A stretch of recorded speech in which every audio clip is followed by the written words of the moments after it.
Bien, buenas tardes a todos. El día de hoy, pues, vamos a hablar sobre química. No voy a estar presente, pero voy a dejar esta clase grabada para que ustedes puedan observarla, puedan ver las definiciones y podamos empezar a trabajar con este curso. Entonces, vamos a tener acá unas pequeñas definiciones, las cuales nos van a estar ayudando a poder definir qué es química, qué son las ramas de la química y cómo empezamos nosotros a trabajar con la química, qué es lo necesario que nosotros necesitamos para empezar a trabajar con ella. Entonces tenemos acá nuestra definición de química y nos dice que la química es una ciencia que estudia la composición y las propiedades de la materia. Esta sección es bastante importante ya que a nosotros nos habla directamente de lo que es composición de la materia, nos habla de propiedades de la materia. Nosotros tenemos que saber de qué se compone un elemento, una masa o un cuerpo. ¿Sí? Cuando nosotros hablamos materia, hablamos de todo objeto que ocupa un espacio. Por ejemplo, si nosotros quisiéramos hablar de una piedra, ¿sí? ¿De qué se compone la piedra? ¿Qué material tiene? ¿Sí? ¿Y qué propiedades tiene ese material? Entonces, a eso se refiere. Si nosotros vemos, por ejemplo, en la calle también un pedazo de hule, entonces, ¿qué material tiene? ¿Qué composición tiene? ¿Y qué propiedades son las que tiene? Cuando nosotros hablamos de propiedades de la materia, estamos hablando ya de propiedades no tanto físicas, sino que también químicas a nivel molecular. Nosotros estamos hablando, por ejemplo, ya de algo que nosotros conocemos como átomo, que es la unidad más pequeña de la materia. Se dice que nosotros podemos tomar, por ejemplo, un elemento, hablemos nuevamente de una roca, y nosotros vamos dividiendo esa roca, la partimos a la mitad y luego lo que nos queda otra vez a la mitad, lo que nos queda lo volvemos a dividir y nosotros vamos dividiendo esa roca hasta que ya no sea posible dividir más. Entonces, a esa parte indivisible es a la que nosotros denominamos un átomo. Y ese átomo pues ya tiene propiedades. Nosotros sabemos que tiene una composición, tiene propiedades y eso pues lo vamos a ir definiendo más adelante. Entonces, cuando nosotros hablamos de que la química es la ciencia que estudia la composición y propiedades de la materia, estamos hablando de que va a hablar no solo de qué material está realizado, sino también de cómo es su composición molecular a nivel atómico. Entonces, dice que también se encarga de verificar las transformaciones, y acá, las transformaciones que esta materia experimenta. ¿Sí? La química pues también verifica las transformaciones que experimenta sin que se alteren los elementos que la conforman. Entonces, nosotros podemos saber que la materia puede transformarse. Por ejemplo, si nosotros tomamos un trozo de madera y nosotros quemamos la madera, cuando la madera termina de quemarse, pues deja de ser madera. Ahora se transforma en carbón. Entonces, la materia se ha transformado. Sin embargo, muchos de sus componentes o propiedades pues no se ven alterados. Por eso es que acá se menciona que vemos las transformaciones que experimenta la materia sin que se alteren los elementos que la forman. Entonces, pueden existir varias situaciones en que la materia pues se va a transformar y las propiedades pues se van a mantener. Entonces, a eso se dedica la química, a poder realizar el estudio de la materia. Y como mencioné, pues materia le vamos a llamar a todo elemento que ocupe un espacio. Bien, entonces existen muchas ramas de la química las cuales han surgido alrededor de estos años, pero se han destacado algunas más importantes. Entonces tenemos acá lo que son las ramas principales de la química, hablamos de lo que es la bioquímica, la fisicoquímica, la química analítica, la química orgánica, la química inorgánica y la química industrial. Y cada una de ellas tiene un aporte hacia nuestro desarrollo. Entonces, esta parte sí se las voy a dejar a ustedes para que ustedes como tarea, sí, se lo voy a escribir acá, como tarea, ustedes van a investigar cada una de las ramas de la química. Cuando digo cada una, me refiero a las 6 que están planteadas acá. Entonces, ustedes van a buscar una definición de cada una de ellas. Y como solo van a ser definiciones, pero son definiciones que sean entendibles para que nosotros sepamos qué es lo que hace cada una de ellas. Y esto lo vamos a enviar al correo de la institución el día lunes 24 de enero. Así que ya sabemos, vamos a tener esta tarea para el día lunes. Cada una de estas ramas de la química y luego pues vamos a leer para que nosotros pues sepamos para qué es cada una de ellas. Bueno, entonces el estudio de la química pues se hace a través de algo que nosotros conocemos como el método científico, ya que el método científico nos propone a nosotros un procedimiento para que nosotros podamos seguir paso a paso una secuencia, de que tengamos pasos ordenados y que nosotros sepamos qué es lo que debemos analizar al momento de que nosotros empezamos un estudio a nivel químico. Entonces, vamos a utilizar lo que se llama el método científico. Vamos a ver los pasos que utiliza el método científico para poder realizar todo su análisis y estudio. Entonces, acá está el método científico.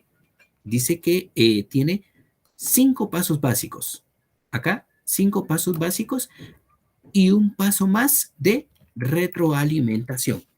Entonces vamos a ver 5 pasos y el sexto adicional, que es una retroalimentación, que eso es lo ideal que nosotros podemos realizar.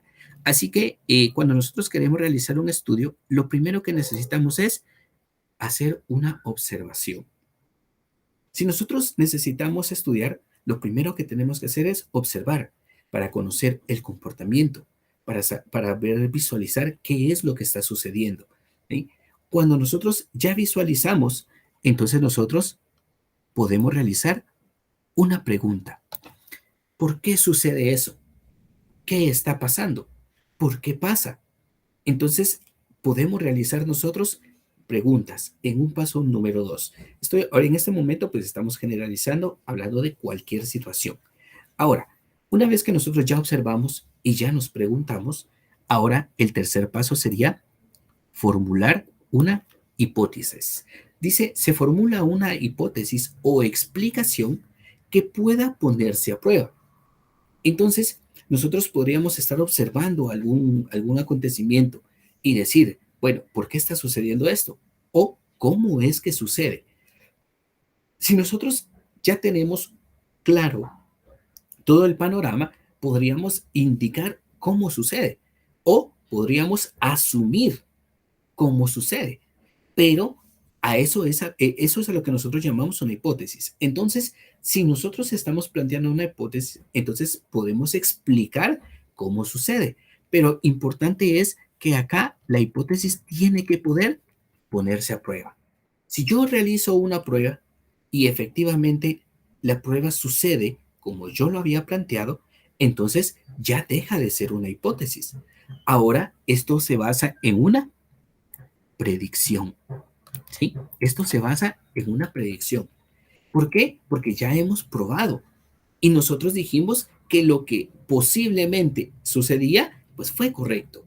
Entonces, si nosotros planteamos algo que no puede ponerse a prueba, entonces eso no es una hipótesis. La hipótesis siempre tiene que poder ponerse a prueba. Si nosotros ponemos a prueba y es correcto, entonces pasamos al paso 4 y ya es una predicción. ¿Por qué? Porque ya hemos realizado la prueba de la hipótesis y ahora ya podemos establecer una predicción. Y ya podemos decir, bueno, por ejemplo, si usted toma gasolina y se la pone a un trozo de madera, esta va a prender mucho más rápido que si solo le pone un pequeño fósforo bajo ella. Entonces, eso lo podemos probar. Y si lo podemos probar, también lo podemos asegurar. Entonces, de esa manera es como van funcionando estos 4 pasos. Ahora, poner a prueba la predicción, es lo que estaba mencionando, que nosotros pues ya decimos, bueno, sí se puede poner a prueba, es una predicción y ahora cualquiera puede hacerlo. Entonces, normalmente nosotros realizamos estos pasos Y cuando ya tenemos resultados, nosotros podemos publicar esos pasos. Otra persona puede ver nuestra publicación y puede decir, ah, bueno, realizaron un proceso, veamos qué fue lo que hicieron. Y empieza a leer lo que nosotros observamos, qué preguntas nos hicimos, las hipótesis, cómo realizamos nuestra predicción. Y ahora dice, bueno, a ellos les funcionó, veamos si a mí me funciona también. Entonces, él también puede poner a prueba nuestra predicción. La hipótesis es para nosotros que hicimos la observación. Pero cuando ya hicimos la prueba y funcionó, entonces se convirtió en una predicción. Por eso es que ahora dice poner a prueba la predicción para que otras personas también puedan hacerlo. Y el paso número 6 que dice, se repite el proceso, se utilizan los resultados para formular nuevas hipótesis o predicciones. Este es el paso de retroalimentación, porque una vez que nosotros hemos entendido todo un proceso, pues vamos a repetir ese proceso para saber si durante las repeticiones los resultados son los mismos. Si en dado caso nosotros llegamos a tener algunas variantes, ahí es donde nosotros podemos formular nuevas hipótesis. Podríamos decir, bueno, después de poner a prueba varias veces esto, surge otra situación. Entonces, ahí nosotros ya podemos ir planteando otras situaciones. Entonces, hablamos así de forma generalizada, ya que en este momento pues no estamos teniendo un ejemplo claro de qué podríamos tomar como proceso de observación para este método científico. Así que a continuación pues sí vamos a tener un ejemplo en el cual nosotros vamos a poder verificar esta sección. Entonces, prestemos atención a esta parte.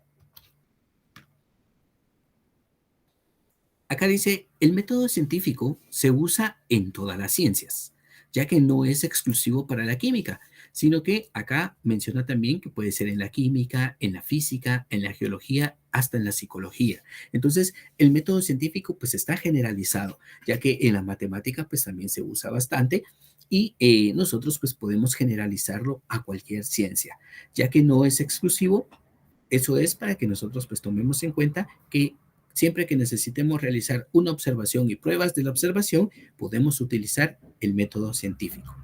Bien, luego tenemos acá lo que son los científicos en estos campos hacen diferentes preguntas y realizan distintas pruebas. Sin embargo, usan el mismo método para encontrar respuestas lógicas respaldadas por evidencias. ¿Y qué método es el que utilizan? El método científico.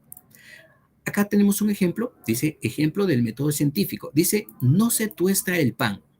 Este es el proceso que nosotros vamos a ver durante este ejemplo. Dice, acerquémonos intuitivamente al método científico aplicando sus pasos a la resolución de un problema cotidiano.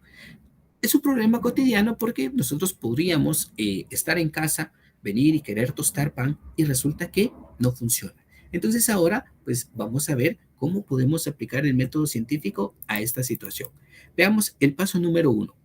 El paso número 1 es haz una observación. La observación dice, supongamos que tienes 2 rebanadas de pan, las pones en el tostador y presionas el botón. Sin embargo, tu pan no se tuesta. Entonces, estamos acá en la observación y el tostador no funciona, no está tostando el pan. Entonces, nosotros, pues por simple inspección, pues decimos, ya coloqué el pan, pero no está pasando nada. O sea que no está funcionando. Bueno, entonces inmediatamente viene la pregunta. Planteamos la pregunta y dice, ¿por qué no se tostó el pan? ¿Qué está pasando? No estaba conectado, ¿sí? Coloqué mal ¿qué les digo yo? O tengo mal el tostador. Pueden surgir varias preguntas. O lo habitual, que alguien puede decir, se dañó el tostador. ¿Sí? Bueno, entonces ya estamos en el paso número 2, pero normalmente preguntamos qué pasó, ¿por qué no se tostó el pan? Bien, entonces estamos ya en la parte número 2, la pregunta, y dice, ¿por qué mi tostador no está tostando? ¿Sí? Vamos a ver acá en el paso número 3. Dice, elaborar una hipótesis. Vamos a elaborar una hipótesis de por qué nos está tostando el pan. Entonces dice, una hipótesis es una respuesta posible a una pregunta, que de alguna manera puede ponerse a prueba. Por ejemplo, nuestra hipótesis en este caso sería, el tostador no funcionó porque el enchufe el enchufe toma corriente está dañado. Esa puede ser una situación, que el enchufe esté dañado o que alguien haya olvidado conectar el enchufe, porque eso también suele suceder. Entonces, pero hay preguntas. Y acá estamos planteando una posible hipótesis de lo que pudo haber pasado. Bueno, entonces la hipótesis dice, quizá el enchufe no sirve, pero están hablando del enchufe. También alguien podría decir, el tostador se ha dañado, entonces el tostador ya no sirve. Entonces esa es otra posible hipótesis. Ahora dice, esta hipótesis no es necesariamente la respuesta correcta, que es lo que yo estaba mencionando, que puede ser que sea el enchufe o podría ser que el tostador también se haya dañado. Dice, sino una posible explicación que podemos comprobar para ver si es correcta o si necesitamos proponer otra. Entonces, ¿qué haríamos en este caso? Bueno, en mi caso yo podría decir, si el enchufe está malo, voy a probar otro aparato.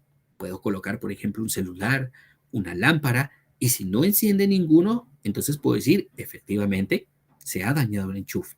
Pero si funcionan, entonces ahí ya puedo plantear otra pregunta.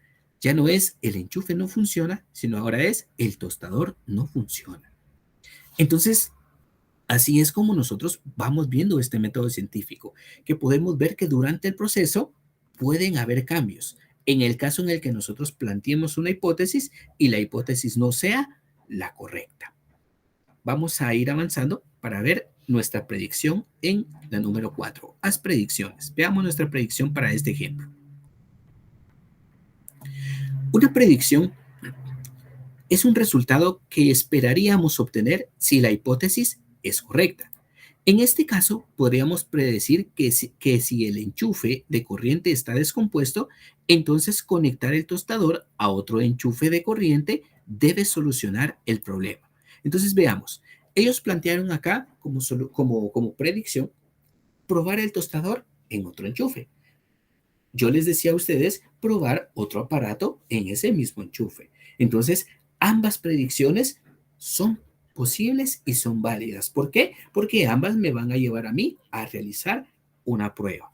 Entonces, acá tengo el número 4, que es la predicción, y dice, si conecto el tostador en otro enchufe, entonces sí tostará el pan. Esta puede ser una predicción, pero puede que suceda o no.